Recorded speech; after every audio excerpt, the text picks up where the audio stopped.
ditën në Knaj Kosovë.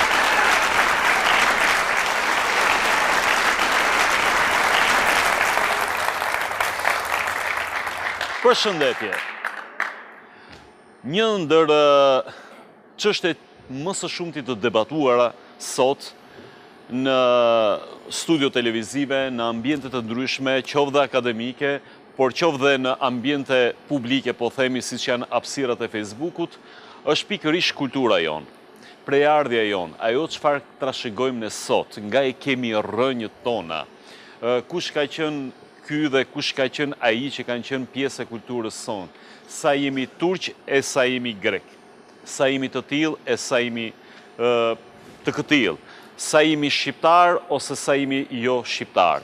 Pra është një debat që pothuajse ka përfshirë të madh dhe të vogël, siç i thon fjalës, por ka përfshirë të mençur dhe jo të mençur, të shkolluar dhe jo të shkolluar. Realisht ne çfarë produkti jemi? Edhe pikërisht për këtë bën fjalë ky libër, që ka për autor Milazim Krasniqin, një figurë e njohur e jetës publike kosovare, të cilin unë e ftoj në skenë për të debatuar pikërisht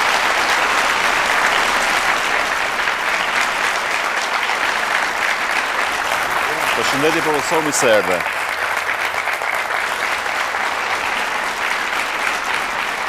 Pra e kam ftuar pikërisht për të debatuar dhe për të biseduar mbi këtë libër, e kujt është kjo kulturë. Profesor Milazim Krasniqi, aktualisht mësimdhënës në Fakultetin e Gazetarisë së Universitetit të Prishtinës, i njohur si shkrimtar, publicist, poet, polemist, në një farë mënyrë edhe një penë zhveshur i mendimit të tij kritik në qasjet e caktuara. E mora këtë penë zhveshur nga shpat zhveshur, po e thash në mënyrë më të drejtë për drejtë. Profesor Milazimi, mirë se të kam në studio. Ju sapo keni nxjerrë në treg qasjen tuaj të radhës që është e kujt është kjo kulturë. Ju lutem, për publikun e gjerë, nga keni marrë shtysëm për të hedhur gjithë mendimet tuaja, opinionet tuaja, qëndrimet tuaja dhe për t'i përmbledhur në këtë libër. Fillimisht ju falenderoj për ftesën që t'jem pjesë e këtij cikli të emisionesh shumë simpatike dhe që kanë një publik po ashtu simpatik dhe që transmetohet po besoj në një kohë shumë të mirë dhe të begat. Ndërsa sa i përket këtij libri që e ka një titull provokativ, e kujt është kjo kulturë, në këtë libër kam përfshirë një cikël studimesh të mia, të cilat lidhen me ato që quhen studime kulturore, që është një shkencë për kulturën dhe që ka një histori interesante të kësaj fushë. Nevoja e madhe ndër ne, pra ndër shqiptar, është që të studiohet kultura edhe një herë nga e para, me një fjalë të rishikohet, të riinterpretohet, sepse në periudha të ndryshme ka pasur dominant diskursi ideologjik edhe në interpretimin e saj. Keni parasysh periudhën e rilindjes kombëtare dhe romantizmit, kur ato vlera i kanë shërby një ideologji kombëtare të shtet ndërtimit edhe të konformimit, por që nuk ju kanë nështruar ndonjëherë në mënyrë sistematike një qasje kritike. Po ashtu kemi edhe periudhën e komunizmit, përkatësisht periudhën e marksizmit, si mënyrë të menduar, si botkuptim që ka qenë ekstremisht ideologjik, dhe që të gjitha studimet që janë bërë në këtë periudhë, paradigmen kryesore kanë pas ideologjike. Prandaj tash në një botë shqiptare të lirë, të kushte liberalizuar dhe mendimi, unë kam marrë të konstatimi që ka nevojë që gjithë kjo trashëgimi ajon kulturore të riinterpretohet me metodat e reja shkencore, të cilat japin mundësi që objekti, pra kultura, të shikohet nga konveshtrimet të ndryshme, të shikohen vlerat të reja të saj, cilat metodat e kaluara nuk i kanë parë, dhe të shihen edhe mangësit edhe dobësit, të cilat i ka pas, por janë zmadhuar nën thjerrëzën e ideologjisë. Një studios i njohur, Douglas Kellneri, që merret me studimet kulturore dhe studimet mediale, ka shprehë mendimin që studimet kulturore në përgjithësi duhet të ridizajnohen, pra të shikohen në një format të ri, dhe unë besoj dhe shpresoj që jam në trendin e këtyre arritjeve të reja të mendimit shkencor për të rishikuar në mënyrë kritike trashëgimin tonë kulturor. Edhe për faktin se kjo trashëgimi ngjall debat dhe vërtet ka diçka për të diskutuar. Mos harrojmë se shumë jo pak vite më parë ishte një debat i nxehtë medial midis dy mendjeve shqiptare, po u themi Kadares dhe Qosës, pikërisht për një trashëgimi pak të kanalizuar në aspektin e trashëgimisë otomane dhe të identitetit shqiptar, ndërkohë që në një rafsh më të gjerë, po themi vërtet kultura jonë ka nevojë për një qasje kritike, apo jo? Po, ajo për shembull, unë dua të kujtoj me këtë rast që sepse ndoshta nuk e kanë të qartë edhe instancat të mendimit publik shqiptar që qasje kritike ose nacional komunizmi, siç e ka quajtur Lubonja, kanë filluar faktikisht që me revistin përpjekje të Lubonjës. Edhe aty në vitin 93-94 në botën shqiptare, ku shumë vlera të betonuara ose të propaganduar nga ideologjia kokës kanë filluar të shikohen në një frym kritike. Është mirë të saktësohet kjo gjë. Personalisht mendoj që polemika ndërmjet Kadares dhe Qosjes ka qenë përpjekja e fundit për ta marrë në kam botkuptimin stalinist për kulturën, si nga njëri si nga tjetri. Ata të dytë janë produkte të asaj mendësie dhe reprezentet kryesor të saj, secili në mënyrën e vet. Por po të shikoni edhe trashëgiminë e tyre letrare, edhe të mendimit, dominohet nga një lloj autoritarizmi, nga një e vërtet të cilën ata e paketojnë dhe për cilën ata nuk lanë që të mendohet. Dhe mendoj që krahas kontributeve serioze që kanë sjellë në art dhe në kulturë, kjo mendësi dhe këta dy personalitete kanë bërë edhe dëm të konsiderueshëm, sepse kanë bërë përpjekje që me autoritarizmin e tyre t'ia zanë frymën mendimit të lirë dhe ta imponojnë autoritarizmin e tyre si e vërteta finale.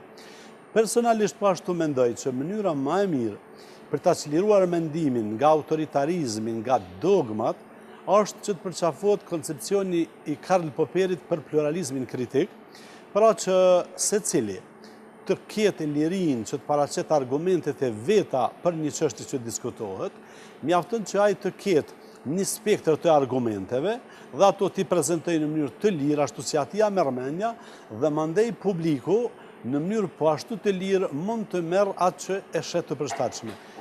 Në këtë kuptim, mendoj që jo vetëm kjo polemika që ju referuat, por fatkeqësisht pjesa më e madhe e trashëgimisë sonë kulturore është nënsaqjen e këtij lloji interpretimi autoritar. Në një renon është mitologjik, sepse pjesa e trashëgimisë të rilindjes kombëtare është mitologjizuar dhe është pak patentuar ashtu që ma të mos rishikohet fare. Pjesa tjetër nën presionin e ideologjisë marksiste staliniste, po ashtu është interpretuar në mënyrë ideologjike dhe është kriju një sistem, thomi, i vlerave, për cilin partizanët e këtyre mendësive thonë që nuk duhet më të rishikohet, dhe na tash kemi një trashëgimi kulturore e cila është nën saqin e mitologjisë dhe nën saqin e ideologjisë staliniste. Jetojmë në një botë e cila tashmë është globalizuar plotësisht, në një botë ku komunikimet janë marramense dhe kultura jonë duhet të çlirohet prej këtyne mendësive mitologjike ideologjike, të bëhet pjesë e debateve globale që bëhen për vlerat kulturore. Bile në këtë kontekst, unë edhe në studimet e mia kam sjell një shembull interesant që e kam sfiduar konceptin romantik edhe stalinist, sipas cilit kultura shqiptare është plotësisht origjinale, është e ndryshme nga gjitha të tjerat. Kjo nuk është fare vërtet. Kultura jonë ka dhënë dhe ka marrë edhe me kulturat balkanike, edhe me greke, edhe me turke, edhe me slave, dhe kjo nuk është dobësia e kulturës, është aftësia e saj për të dhënë dhe aftësia e saj për të marrë. Sepse vetë zhvillimi njerëzor absolutisht krejt njerëzimi dhe një histori e komunikimeve të ndërsjellta midis kulturave të popujve. Në këtë studim ju kam referuar edhe teorisë së Claude Lévi-Straussit, strukturalistit të famshëm dhe dietarit vërtet monumental, i cili ka thonë që në të vërtet njerëzit që nga fillimi e deri sot kanë mentalitetet të njëjta, pavarësisht nga racat dhe pavarësisht nga koha që jetojnë. Ato që ai çon strukturat e thella të mendjes njerëzore, të arsyes njerëzore janë gjithmonë të njëjta, por ndryshojnë në realitetet sociale dhe pastaj ndryshimet kulturore ai çon si variacione ose si një lloj brikolazhi që lindin në kontekste të ndryshme sociale, kulturore, të shijeve. Por në sens në këtë kuptim pra kultura është e hapun, jep edhe merr dhe dinamika e saj pastaj përcaktohet edhe nga faktorët brendshëm dhe të jashtëm. Po them, unë kam bërë përpjekje që të sjell këto nocione të reja, këto kuptime të reja për studimin e kulturës, sepse ajo si është studiu në pjesën më të madhe të saj, ka qenë me metoda të ngurta, ose romantike, ose staliniste, dhe kjo e ka ngurtësu edhe mendimin tonë për kulturën dhe për hir të së vërtetës. Duhet thënë se na ka bërë edhe intolerant, edhe në komunikimet në mes vete, ka prodhu versione agresive, si që janë intoleranca komuniste, pastaj intoleranca islamofobike, të cilat, po thëmë, bëhen sikur një lloj prese, e cila e gjymton unitetin dhe identitetin kombëtar. Është e vërtet kjo, në një farë mënyre. Gjithmonë duke u referuar revistës Përpjekja, kam lexuar diku një material të atyshëm që bështe fjalë që elementi shqiptar, për herë të parë fjala albanezi, është përmendur gjatë një vjedhje në Dubrovnik, aty nga viti 1700-1800, diçka e tillë. Dhe askush nuk ka reaguar ndaj këtij fakti, askush nuk ka reaguar, dhe është kjo që vetëm kur është fjala për element në një farë mënyre që ngjizen me elementet otoman ka një farë reagimi. Pse ndodh kjo? Sepse me çfarë e kam shfletuar librin dhe kam lexuar pasazhe dhe shkrimet të ndryshme. Normalisht që aty zëvend edhe qasja mbi elementet, mbi ndikimin e perandorisë otomane në kulturën shqiptare. Unë në gjithë studimet e mia përdor, po them, një qasje kritike e cila ndryshon nga shumica e qasjeve të studiusve të tjerë, të brezit edhe brezeve paralelse. Ju më tepër e keni edhe me metodikën, se sa me qëndrimin në vetvete. Metodika kam pas jo pak keqkuptime, edhe si statjo dhe polemika, edhe përpjekje për të më etiketuar dhe denoncuar, por logjika e fakteve është më kokëfort se zhurma që bëjnë zhurma gjitë. Po të shikoni në vija shumë të shpejta gjithë historinë e shqiptarëve, kur them shqiptarë unë përfshi edhe ilirët, sepse gjithë faktet tregojnë që ka një vazhdimsi ilira shqiptare dhe na vërtet kemi prejardhje nga ilirët, atëherë mund në pika shumë të shkurta mund të shohim cilat kanë qenë pasojat e sundimeve të huaja për të pa në këtë sfond pastaj edhe pasojat e sundimit osman, sepse kjo është mënyra për të shikuar realisht gjërat. Për shembull, në periudhën e sundimit pararomak, ilirët dhe iliria janë shtrirë prej lumit Istër, që është Slovenia sotme, për gjatë gjithë rrjedhjes së Danubit deri në detin e Zi dhe pastaj 8 pjetë në detin e Gje dhe ka përfunduar në Adriatik. Është një autor i shekullit 5, Pseudos Kimni quhet, që ka prezentuar jetën e ilirëve në shekullin e 5 para pushtimit romak, në cilin fol për format e sundimit tek ilirët që thot qeverisen me August ose në variantin Helen të qytetit shtet, ose thot kanë edhe versionin e tretë të vetë qeverisjes, pastaj tregojnë që janë njerëz që lavrojnë tokën, që domethënë janë vendali, që janë njerëz të përkashtuar ndaj fesë, ndaj mikpritjes, janë optimist ndaj jetës e kështu me radhë. Pra ka një sistem të tërë vlerash. Këto vlera janë shkatërruar pothuajse totalisht me ardhin e sundimit romak. Sundimi romak ka sjell ndër tjera romanizimin e popullsisë, ashtu që 2/3 e popullsisë janë shkri, janë zhduk, janë romanizuar dhe ilirët janë të kurrë dhe janë defaktorizuar në skenën e historisë.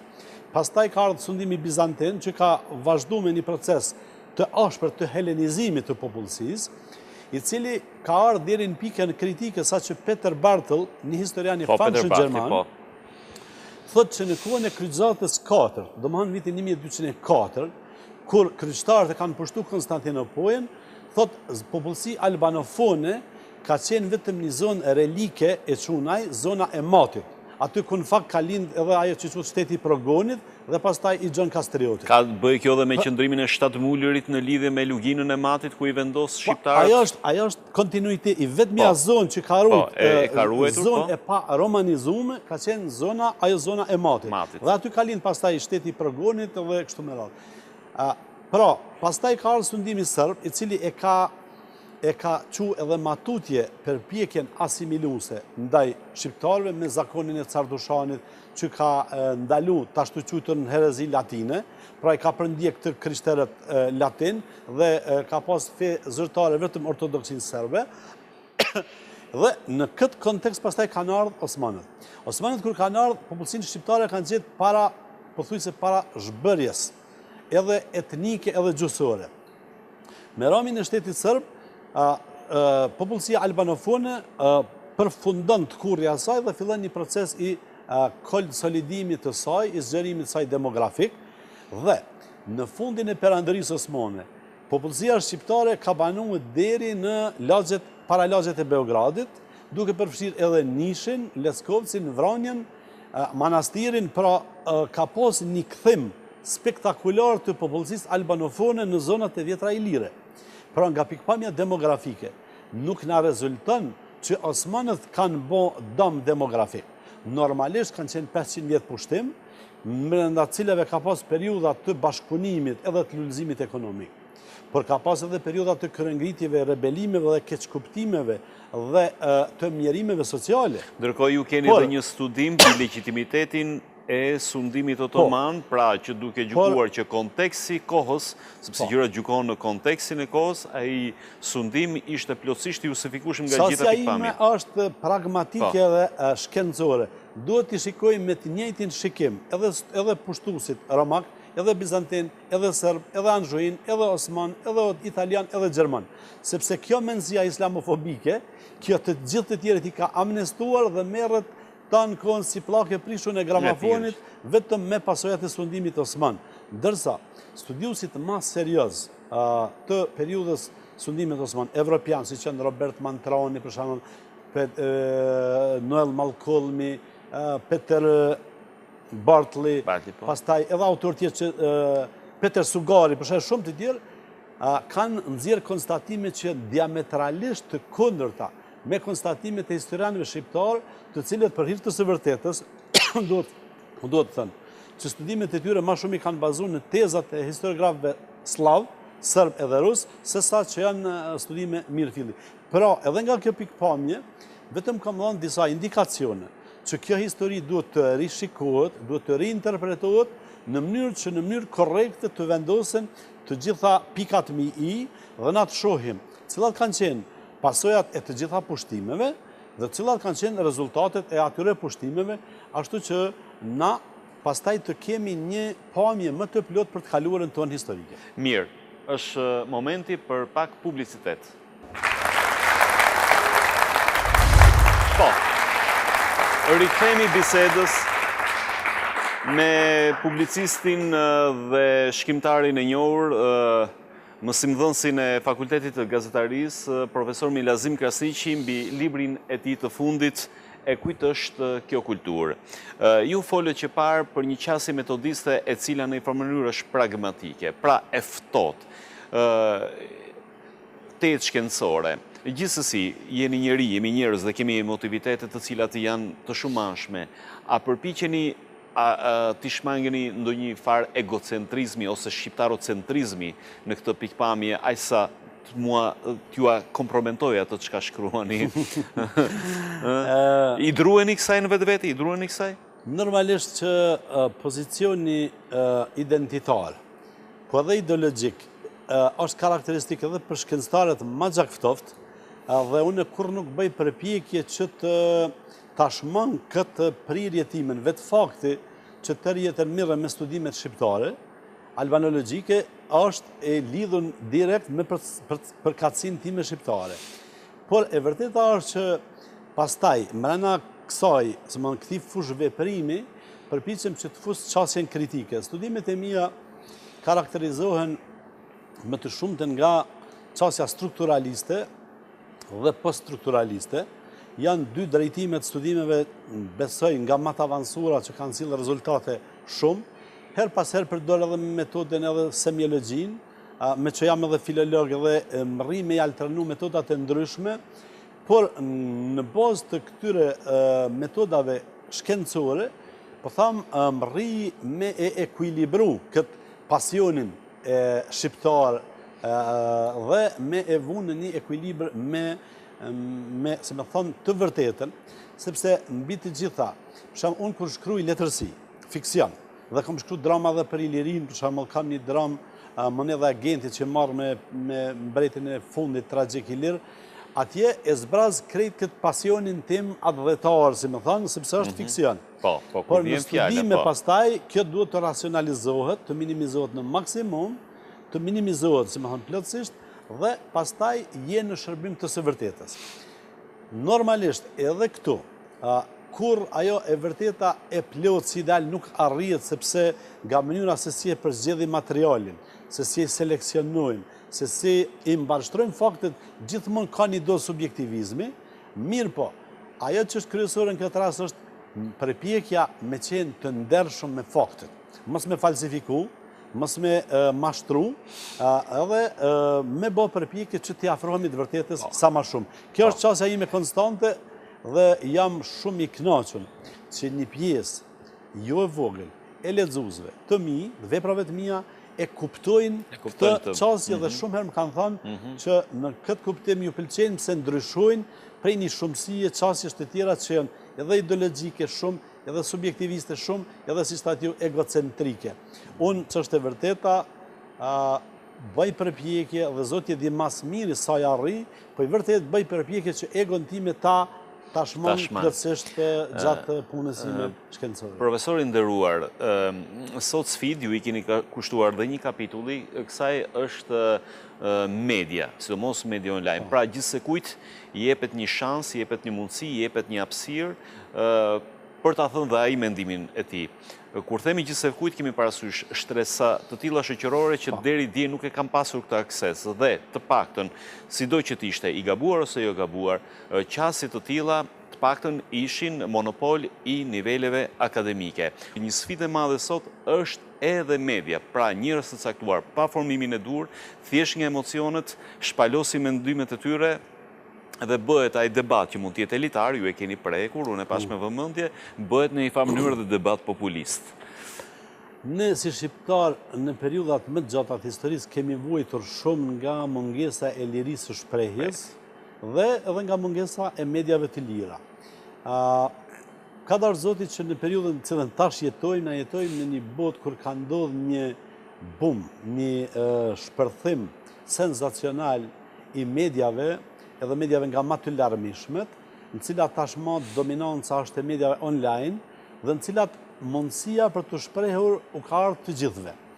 Kjo është edhe e mira e lirisë së shprehjes, e mira e demokracisë. Tani ana tjetër e medaljes. Edhe liria dhe demokracia pastaj e kanë edhe anën e vet problematike se si të menaxhohet kjo liri dhe si të menaxhohet edhe kjo demokraci. Në këtë aspekt kjo shumësi e medjave dhe veç mas mediat online kanë sjellë disa probleme lidhur me vetë statusin e gazetarisë. Sepse gazetaria klasike bazohet në disa parametra, bazohet në një etikë të caktuar, në mënyrën se si formsohet një raport, një lajm, ka rregulla pothuajse strikte. Gazetaria online është duke i shkel këto rregulla, është duke u bërë një gazetari senzacionaliste, pa fakte, me qëndrime subjektive e kështu me radhë. Unë po shpresoj që kjo fazë do të kalon dhe do të kalon sa më shumë që të përmirësohet arsimi publik, sa më shumë të edukohen njerëzit, sa më shumë të ketë, si më thonë, një shoqëni të lirë, ku njerëzit e shohin që janë të lirë, do të vjen duke u frenuar kjo dhe e dyta, duhet të aktivizohet edhe pushteti gjyqësor, i cili në të vërtet, në rastet e gjuhës urrejtjes, kur bëhet thirrje për dhunë, racore, ndërfetare, ndëretnike kështu me radhë, gjykata duhet të reagojnë sepse ato pastaj paraqesin rrezik për prishjen e qetësisë dhe të stabilitetit. Përndryshe, realisht me pa, mediat klasike, gazetat, ditore edhe televizionet ende janë imune ndaj kësaj gërgasjeje, ndaj këtij provokimi, por ma pak i mune janë normalisht mediat online, sepse ato janë në fakt produkt i kësaj periudhe, është për të shpresuar që do të kaloj, por e vërteta është që vazhdimisht po zhvillojmë debate ku janë caqet e lirisë së shprehjes dhe lirisë së medias. Dhe ato caqe, sa do të mëdha që t'jenë, ato dikun du ta kenë një kufi, dhe kufiri i tyre do duhet ishte tek mos përhapja shpifjeve, thashethameve, intrigave, gjuhës urrëties, edhe për këto raste tash ka një precedent në Bashkimin Evropian, ka një rast për një portal është dënuar në Estoni për gjuhën e urrëties dhe Bashkimi Evropian tash Komisioni Evropian po bën përpjekje ta formojë, si më thonë, një rregullativ e cila do të vlente pastaj për mediat online dhe për media në përgjithësi, që ku janë kufit e abuzimit me lirinë e medias. Të dalim po tek, si më thënë, titulli edhe emisioni që është dhe titulli librit e kujt është kjo kulturë. Gjithë kjo qasi që ju promovoni në një farë mënyre,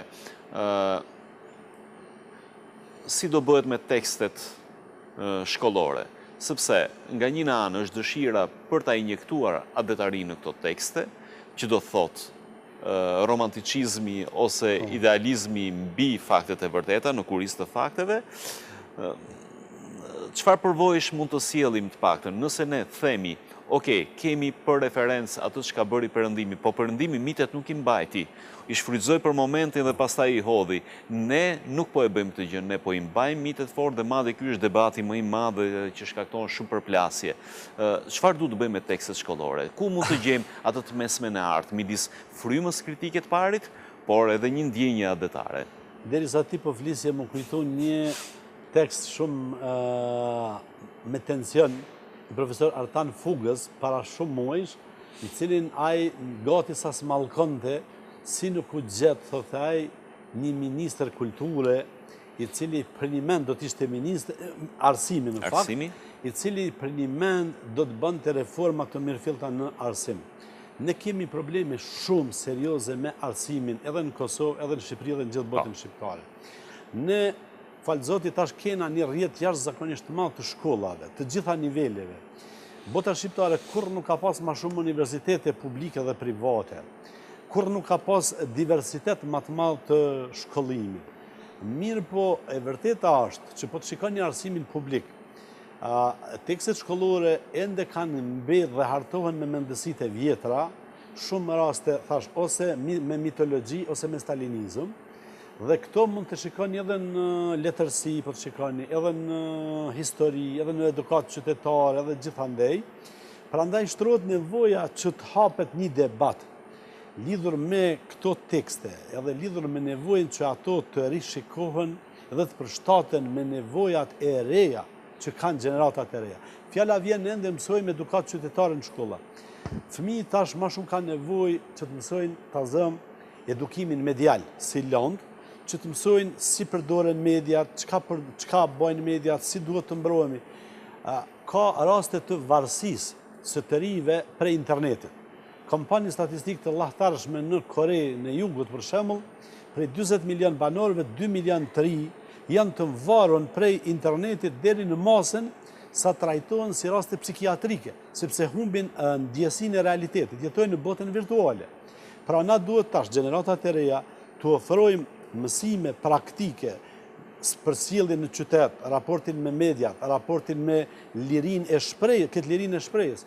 Këto tekste me një fjalë duhet të rishkruhen nga e para, duhet të shkruhen nga ekspertë që kanë formime të reja, ndjeshmëri të reja, qasje kritike, dhe jo nga ata burrat e thinjur, sepse unë nuk jam thinjur plotësisht ende, të cilët i kanë shkru librat shkollor tash 40 vjet, pothuajse janë të njëjtit autor që i shkruajnë. Për kuriozitet mund të them tazam shumë vite jam marrë me tekste shkollore në shkollave të mesme të letërsisë edhe edukatës qytetare për të përgatitur testet e provimeve pranuese në universitet. Një autor i ka shkruar të gjitha librat e letërsisë për shkollat e mesme. Kjo është, domethënë, mënyra më e keqe e mundshme për të ofru vetëm një verzion të interpretimit dhe për të kriju pastaj mendje të mbyllta, mendje dogmatike. Me një fjalë, ky është një problem dhe kjo po ashtu lidhet edhe me këtë ridefinim, jo vetëm kulturës, pra jo vetëm kultura jonë që duhet të ridefinohet, duhet të rishikohet, por edhe arsimi duhet të ridefinohet dhe të rishikohet, sepse në shumë vende, siç është ta zonë Finlanda ose edhe Holanda, kanë fillu të ndryshojnë edhe mënyra e mësimdhënies në shkolla. Në aspektin teknik, po. Dhe tash mi thonë të vërtetën, nuk është si para 50 vjetë që ka pas vështirësitë komunikimit, tash me një hyrje në internet ju mund të gjeni edhe metodat ma të avancume të mësimdhënies dhe çfarë unë konstatoj me keqardhje, është që tene ka ende mungesë të vullnetit politik për të bërë reforma, sepse ende dominojnë politikën njerëzit e mendësive të kaluara, ata kanë sistemin e rrjedhëzimit në kulturë, në arsim, në ekonomi gjithandej, dhe ata këtë punë e përjetojnë si pushtet dhe nuk duan të alshojnë këtë pushtet.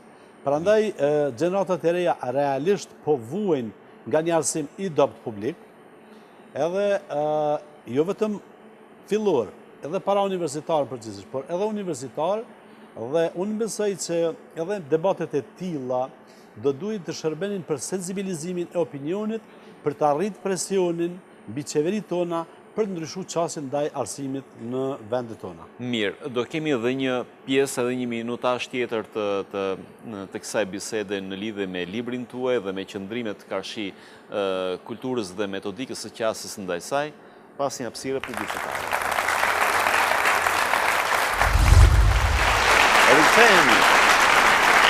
Rikthehemi me profesor Milazim Krasniqin, autori i këtij libri E kujtosh kjo kulturë, i cili në një farë mënyrë po na shtjellon për mbajtjen e këtij libri edhe të veprave të tjera që ka bërë, por përsërisht të libri që është botimi i tij më i fundit. Unë dua ta specifikoj pak këtë pyetjen E kujtosh kjo kulturë, sepse ju ndesheni her pas here edhe me një klim jo të këndshme të kundërshtisë, e cila prek edhe disa qëndrime ekstremisht të papranueshme, po kjo kultura tjetër e mos pranuarit debatit, nga na vjen, po e themi kështu.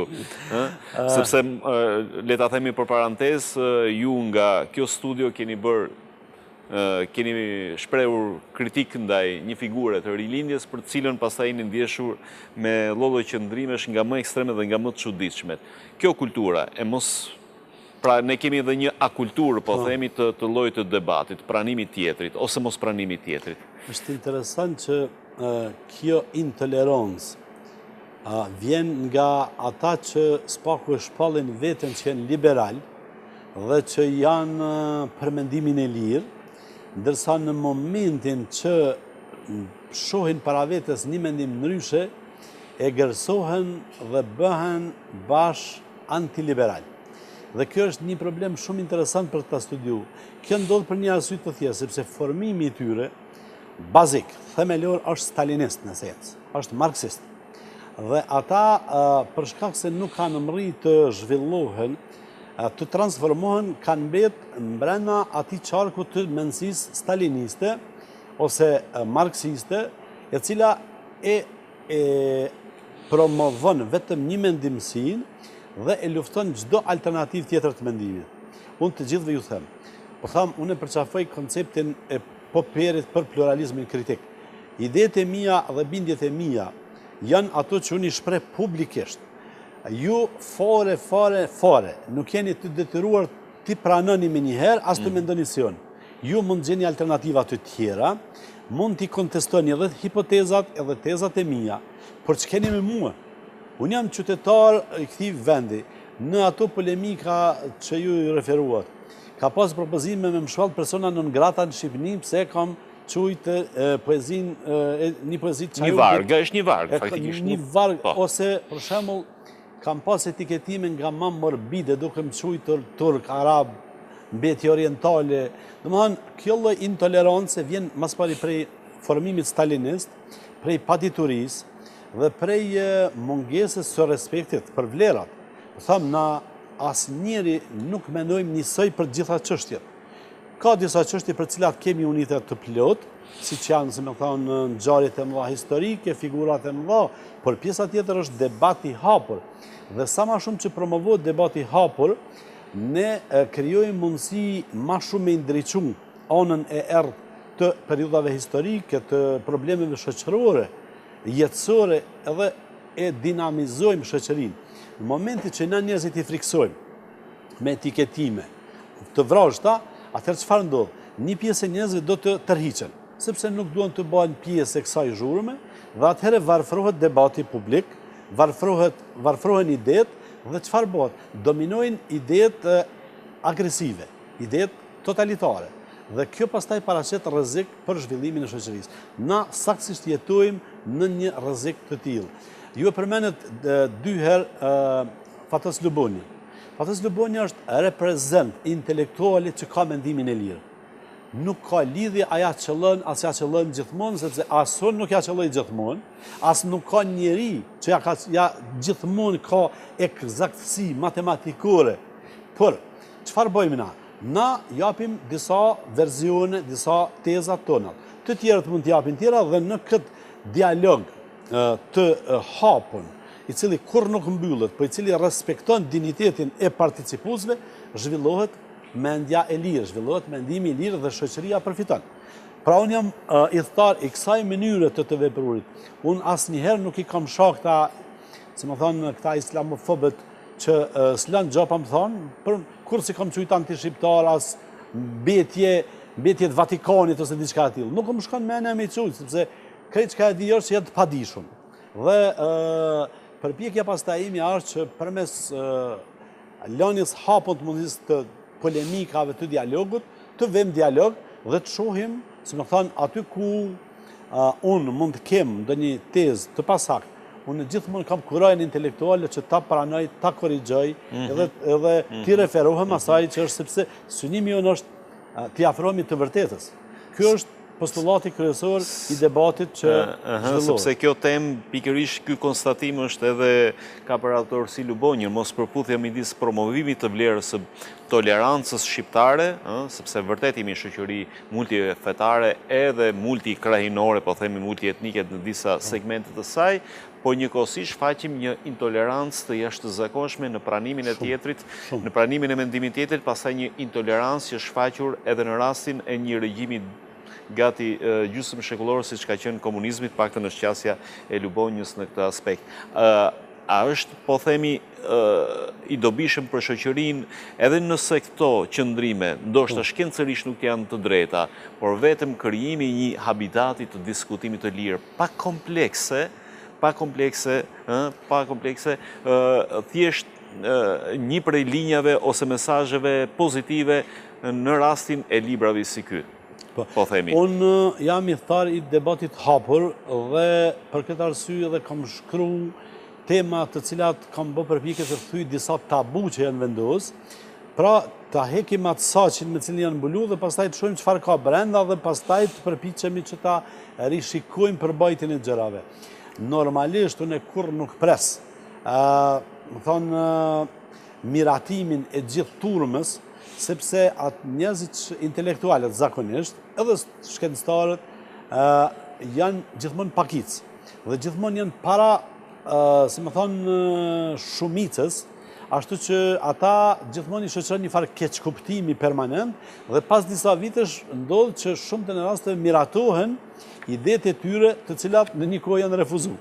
Prandaj, domthonjë, në këtë kuptim, unë edhe besoj edhe Lubonja dhe shumë njerëz që merren me këtë punë janë të qetë, sepse s'kemi arsye për të qenë nervoz, kemi arsye që për popullin tonë, për kombin tonë të punojmë sa më shumë që është e mundur, të ndriçojmë këto probleme që kanë të bëjnë me kulturën, me arsimin, me historinë, me shoqërinë tonë, në që të bëhemi kontribues të përmirësimit të gjendjes në shoqëri. Kjo është kauza, nuk ka kauzë tjetër, sepse po të shikoni, domethënë, anën materiale.